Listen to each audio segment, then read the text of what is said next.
Hello mga ka-food trip! Ako dahil si Ate Jeannie in the battle, ang iyong ka-food trip kusinera.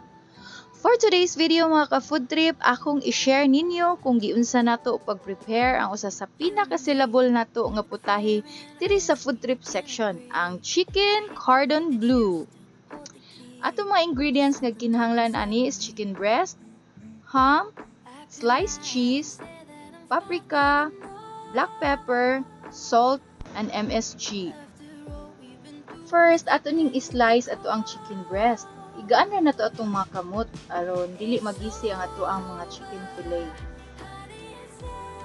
Ato ni siyang dukdukon sa hammer ni Thor aron ma-flat. Ato siyang butangan og seasonings, ham, and cheese. Nato siyang i-roll mga ka-food trip. Human nato siyang ilak og toothpick para inig-fry nato dili siya mga bungkag. Kani nga procedure para ni siya sa mga dinalian nga luto. Kana bang inighuman nato og lupot ato dayong ilitso og deep fry. Pero napod tay laing procedure. Usually mag-stock man gyud ta sa freezer aron ug naay mga rush order, maka-serve dayon ta. Ato lang gyapon ni siyang i-roll gamit ang cling wrap. Dili na ta magkinahanglag toothpick ani kay mugahi naman ni siya inig ma-frozen na. So dili na siya maabli inig fry nato. So mugamit sa diay ta og egg and breadcrumbs para sa atong breading. Ato ni siyang i-dip sa egg then butangan nato og breadcrumbs. Base sa akong nakatunan sa akong papa no kay lami man gyud siya muluto. Dapat happy lang gyud ta.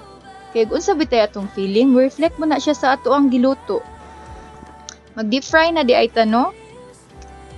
Inig mo init na ni siya, ato na ning ilunod. Then, i-fry lang ni nato og mga 10 minutes. So, while gapaabot ang maluto, sayo-sayawan usa nato para siguradong lami atong luto. So, after 10 minutes, ato na siyang balikon, tanaw nato, o ato nang haunon kung okay na. Ato ni siyang i-rest for 10 minutes. Una nato hiwaon aron dili ta mapaso inig slice nato. Aron dili pud mabungkag ato ang chicken cordon bleu.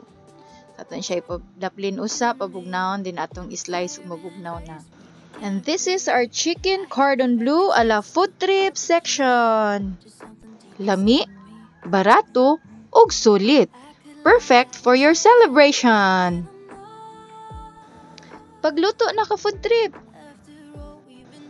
Perfect pud ni siya pang negosyo katong mga ka-food trip nato diha nga mahilig pud magbaligya.